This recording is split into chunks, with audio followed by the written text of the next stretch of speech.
The great sport of pigeon racing is slowly dying, so I had an idea how to save it. The question is, will it work? Because pigeon racing is this close to being the dodo of British pastimes. 10 years ago, there were over 30,000 fanciers in the UK. Now, there's less than half that number, and the outlook makes for pretty depressing reading too. Half of fanciers don't particularly care. They've got one eye on the exit and are happy to see their time out of the hobby leaving things as they are. The other half are frustrated with the way things are going and are desperate to see the sport they love rebound the way that darts has, and poker, and even archery. I'm in the latter camp. I want the sport to turn around. Anyone that wants to continue racing beyond 2030, and any companies that supply pigeon fanciers for that matter, should watch the rest of this episode and don't skip a second. I realised that nothing was being done to help the sport, and my little YouTube channel can only do so much, so I began a quest to do more to help the fancy thrive. But first I needed to know, does anyone else really feel the same? We'll have a look at this.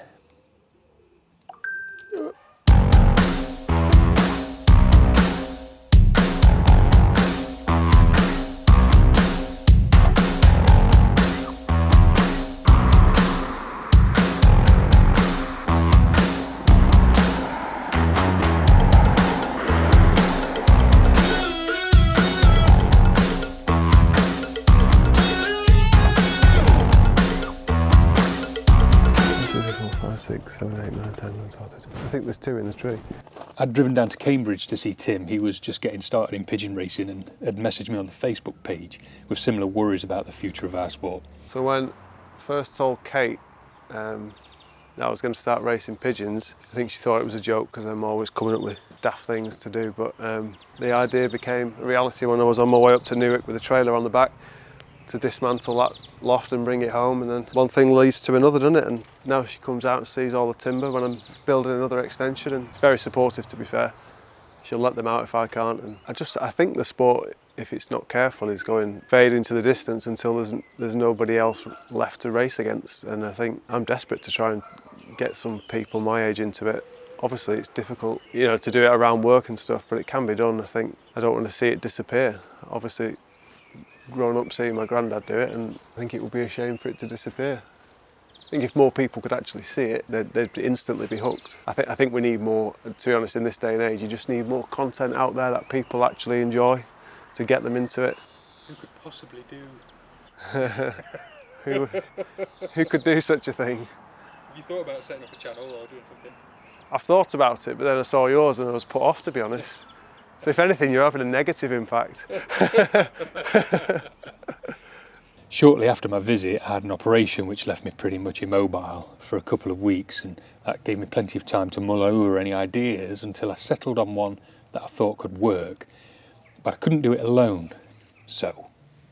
My main focus is to try and get more people involved in pigeon racing. Between the 4 of us, whether we could come up with something that focuses on growing or at least maintaining it and trying to grow it if we can, delivering it to people that have not necessarily thought about pigeon racing before. It's way more engaging and addictive than I ever thought it would be. Once you've been in it, it's there for life. And it is exactly what you've described. It's the interest and, the general good feeling you get when you race pigeons. You can never explain to somebody how you feel when you see a pigeon drop that's flown 500 and odd miles. And you see it coming and it drops on the loft. If you could bottle that up and sell it that would be selling pigeon racing. I'm definitely interested in being part of it. I think the not-for-profit social enterprise avenue is the avenue to go down. Yeah. Do you have an idea what we'd need to start up as a figure? I think a lot of it will come down to what's the primary project, and I think that you've got to pick a few projects and then put a budget to each project and a timeline.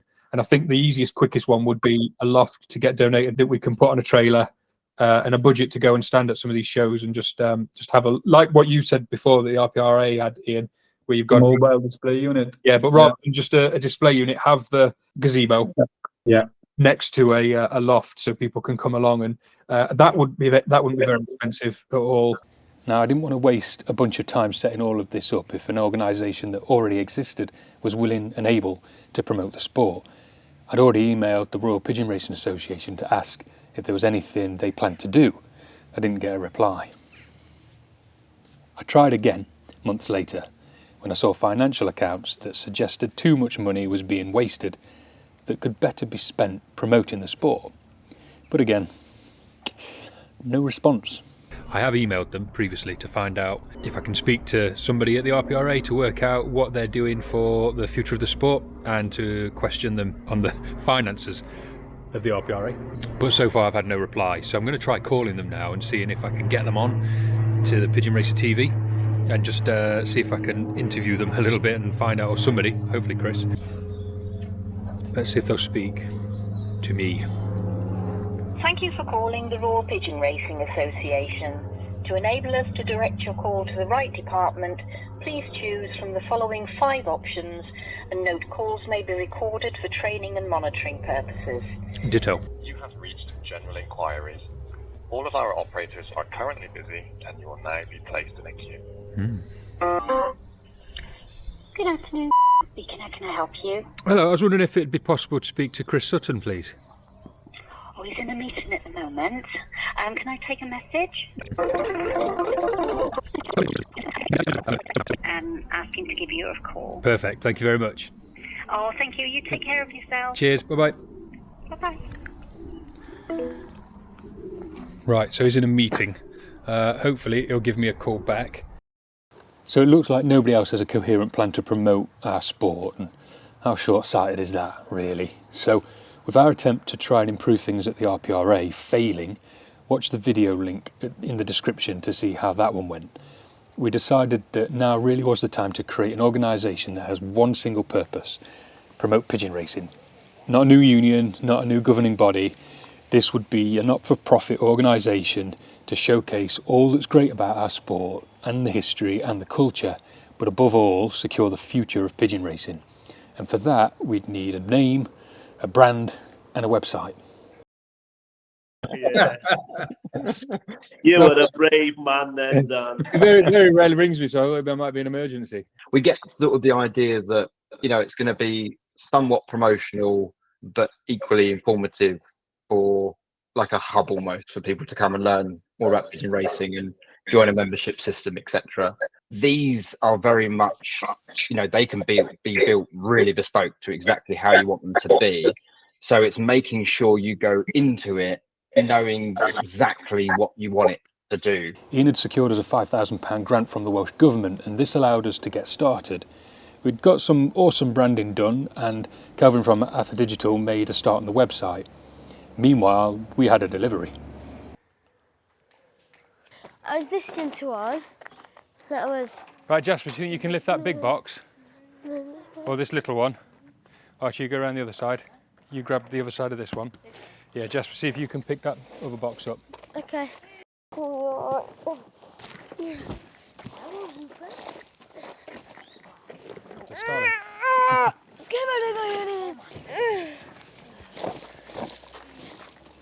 I can't. I can't. Let go. Oh, no, don't let go. You idiot. Don't let go. Oh, sorry. Oh, we're going the other way. Knife. That's not a knife. How strong are you feeling? Right, grab the other end of that. Stand, look, drop your end. The bag. Oh, the bag. Oh right, so the roof must be in there then. You go that side. Don't trap your fingers. Hold the bar. Hold the other bar.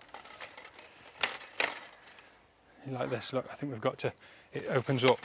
How's somebody supposed to walk through this? It'll get taller. I mean, a 6-foot man comes in and they have to go, oh, and bend in. It's got like telescopic legs, so we can raise the height of it. Oh. Or did you think we all have to talk like this? Even I'm too small to go. If I walk, my head just hits it. Here's going to the higher part. My head still hits it, I think. Does it? We'll get it higher. Having never erected a pop-up gazebo before, I had to enrol the help of my whole family for fear of breaking something.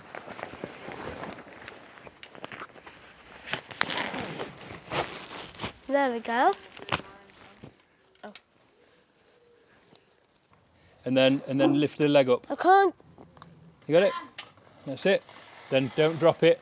Keep your pin pulled out. You don't have to keep your pin pulled out. You can just lift it all the way up, Jazz. Lift it taller. Keep going, Jazz. And then is it locked in? Yeah. Did yours clip in? Did you hear it click? Yeah. There we go. You said I couldn't do it. No, I didn't say you couldn't do it. That's why I got you to help me. So this is the Pigeon Pathways gazebo that we've had built. Bright pink to sort of get people's attention. And the plan is to take this on the road with some pigeons and some pigeon paraphernalia and go and visit like the steam shows, country fairs, things like that, and try and encourage people to take up the sport. So this is part one of the project. The next thing that we need to accompany this, at the side of our pitch, wherever it might be, is one of these, a loft, like a lightweight loft that we can sort of take on a trailer or in the back of a van, erect it, put some nice pretty birds in there, some racers in there, and just sort of show people what it would look like having a loft on your back garden. And we're going to be there meeting people and trying to encourage them to take up the sport. I think it needs some positivity anyway. So really pleased with this. It's very sturdy. I think it looks all right, doesn't it? And we've got the QR code there, so if you take a photo of that, then it opens up the new Pigeon Pathways website that we've had built. I got to the whole website. I want to show the cameraman. Go and do it then. So you go up to it and then you put it over and then it says pigeonpathways.com. Tap on it. Oh. Can I sign up with my... No, I want to sign up with my email. Do you? You know, my Gmail account. Can I? Sure thing. Yay! Now the idea behind the website is that you will have, it's designed for newcomers to the racing pigeon sport, and it's also designed for people that want to help the sport progress and help with to secure the future of the sport. So we need a bunch of things now. We need to raise some funds so that we can have a loft built, like a lightweight loft that we can transport, erect in a few hours or in an hour, and put some birds in there so people can see. Or if there's a loft manufacturer out there that would like to donate one to us, that'd be great. Stick your logo on it.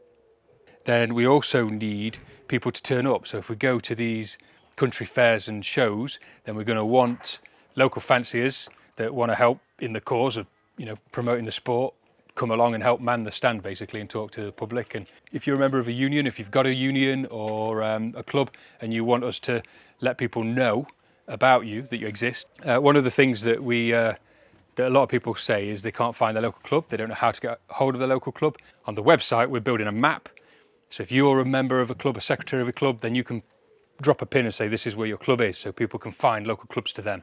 Over a year ago, I went to visit Nigel Laycock, who's well known in the sport. I'd forgotten about this conversation because I didn't use it at the time, but I remember I didn't tell him about Pigeon Pathways straight away because I wanted to hear his own opinion on how to save the hobby. Where do you think the sport's going to be in 10 years' time? Well, unless things are turned around drastically, it's not going to be in a good place. Because my concern with it is I don't see any effort to get new people into it. What would you like to see then? What would you like to see happen? Well, not necessarily with the RPRA, but just in the sport. The big shows. I mean, the Blackpool show. For years, I always thought it would run for the RPRA, and from that, it was, you know, there was money allocated to different charities. But there was money also for the RPRA, which I don't believe there is now. I don't think it's been run like that. The Blackpool show should be run now for the RPRA, for the pigeons, you know, for pigeon racing. I think, yeah, it were great to give charity, but I've been at Pigeon Game 50 some years. I've never actually seen anything what any of them charities have given to. I've never seen it in my area. And I just think now, I think we've got to start and look at it as, hang on a minute, we've given enough to charity.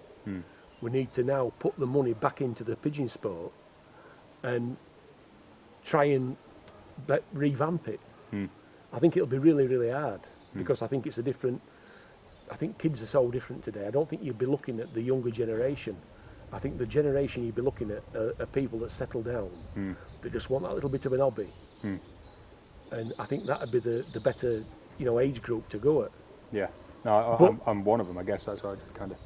Now, years ago, I once I put it in one at Pigeon Books that it'd be a good idea to have a pigeon stand at the county shows. Yeah.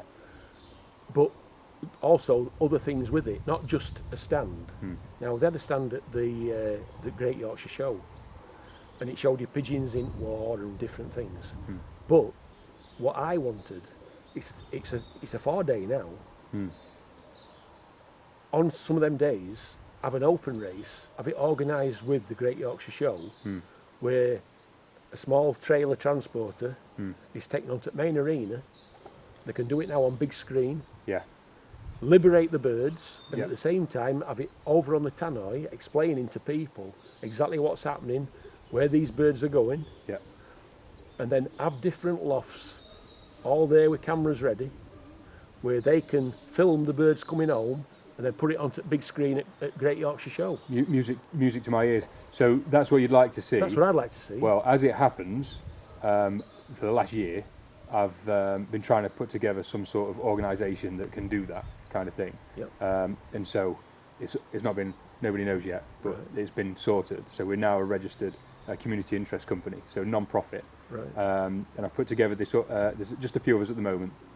And the idea is we wanted to create something that people could, it's nothing to do with RPRA governing whatever, it's literally to get people interested in the sport. The cultural significance of the sport, right. But also getting new people into it. And so what we're trying to do, it's called Pigeon Pathways, CIC. And so we've got help to get it funded, to get it organised and to get it sorted. And one of the first projects we're looking at is to buy a trailer, a display trailer, that does exactly that. It has to show you the history and the cultural significance to like mining towns, industrial towns, things like that, where it's big. But then also trying to show people how to get into it and where it's going, like the future of it, and try and get people into it. But the idea is to go to those shows, Southall Ploughman Match, Steam shows, Yorkshire Show, Yorkshire Festival, what's that big you want somewhere, one. I think you want somewhere where it's agriculture, because you've got people there that's interested in livestock. That's the idea. Yeah, they'll never be able to own a bull and cows and sheep. But they could have pigeons, animal husbandry and stuff, right? So because there's nothing there. Yeah. I've been to these and I've never seen anything to do with pigeons. And then in the middle, where they have the arena, where they have the steam wagons rolling through and old classic cars, and then people doing in sheepdog trials or bulls or whatever it is walking around. There's going to be a club that's 100 miles away that would do a training toss or a race from that. So you don't need to pay for anything. That's what you want. That's exactly what. So that's the plan. That's the But to organise it, it's all going to be funded. It's going to be it's all voluntary. So none of us get paid. Right. And that's a big thing about it, is we can't get paid for any of the work we do. It's purely voluntary. And so what we'll do is we'll have a membership. So it'll be 10, 20 quid, whatever it is a year, and people just become a member and they get voting rights. To decide what we do with the pot of money that we get. So we'll apply for grants, we'll do some pigeon sales and all sorts of different activities to get a pot of money, and the whole point of that pot of money is get the promotion of the sport. Yeah. Purely push the sport, get people learning about the history of it, but also get people to take it up. Right. So there's nothing else that money needs to be spent on. So if people become a member, it's kind of like a donation almost, right? And then there'll be other things that we do to try and raise extra money. You see what which is exactly what you've just said that you want to see. When you stop and look at the general public and how ignorant they are to pigeon racing. Yeah. If only what pigeon men have done for donkey's years is they've raised literally millions of pounds. Yeah. But then just told each other by putting it in Pigeon Books or Pigeon Association. Exactly, yeah. Nobody knows about it. They haven't got it out there to general public. Well, that's exactly what this is about. Exactly. And why it's go to the shows, get it filmed. So I'll be doing a lot of filming of it and try and get people, show everybody else what's happening with it. And then the other thing is then getting people involved. So we've got a couple of people that will be offering to offer up birds. Would you be interested in putting a bird for? And another thing I thought you might be interested in helping with is people. I mentioned doing a moot, which I'd never heard of until you mentioned it, for beginners, people that want to get involved, but online because they can't travel. So I was going to try and organise something like that where it's a £5 to watch or whatever it is, or a few quid, or do donations on it, So if I can get a few people together, and then people can send in their questions, and we'll do it live on like a live stream. Yep. I thought you've done a few moots yourself. Would you be up for doing that? Not a problem. Brilliant. Yep. There we go. So that's Yeah, so there is, so at least now there is some organisation going, and then there's plenty of opportunities to get involved and help it. Wife always says I've got an answer for everything, so yeah, it shouldn't be a problem. Yeah, there we are. There we are.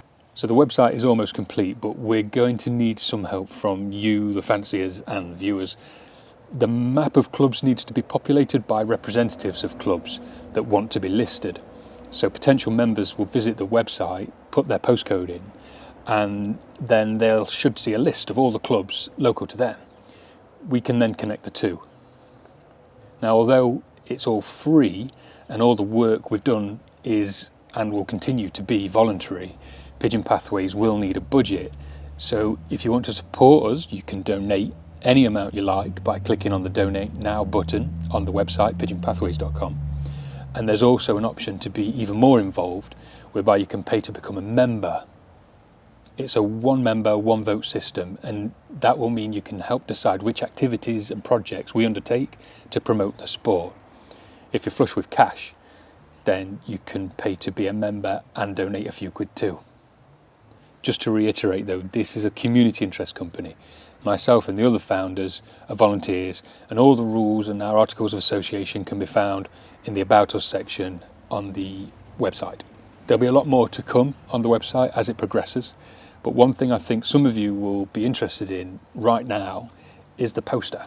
The thing is, we're never going to get new people into the sport if people don't even know that it exists. So the other year I was spending a penny in the pub, and on top of the urinal there was a little poster.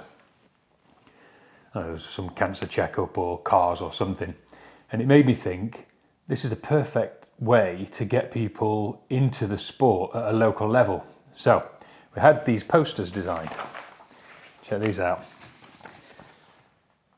And you can go to the Pigeon Pathways website, download these, and then write the name of your club and a contact number, and then go and put them in the local pub or the post office, the shop, your notice board outside the village hall. So I'm going to give that a try and see if it actually works. And it costs, 20 pence to print one of these posters. And there's also a little QR link here so people can scan that, and then it'll take them to the Pigeon Pathways website so they can learn a little bit more about racing pigeons.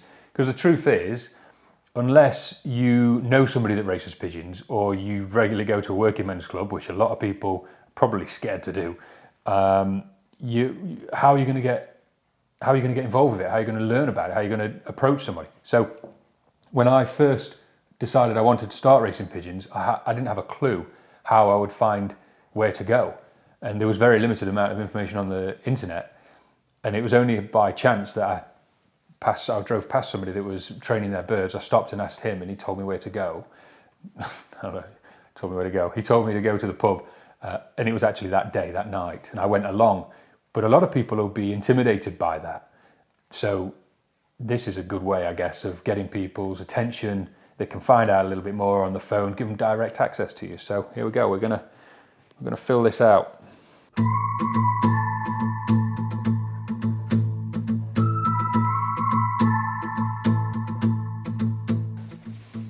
Oh shit. Let's go and put these in some shop windows. Right, just got some cash out of the bank. Go find some shops. Hello. You don't have posters on the wall anymore. You don't do it anymore? Not anymore. No. Okay. Do you know anywhere that does? Probably any other shop on ours. Right. Anyone here? Okay. Cheers. Brilliant. Perfect. Look at that. You can join you now. Thank you. Perfect. Yeah. There we go. Perfect. Brilliant. Got myself a bacon sandwich as well. Right. Let me see if I can get one in the town hall in Bolton.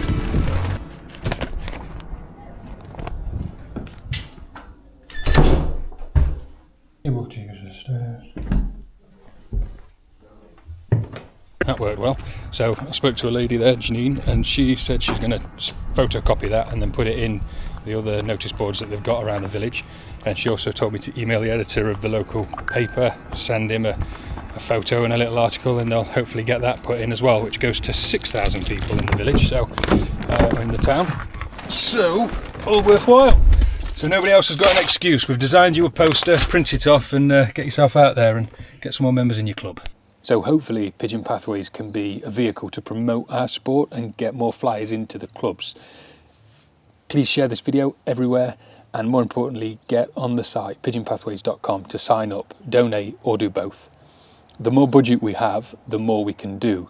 Remember, we're never going to get newcomers joining if they don't even know the sport exists. There's also a Facebook page you can join. Just search for Pigeon Pathways on Facebook.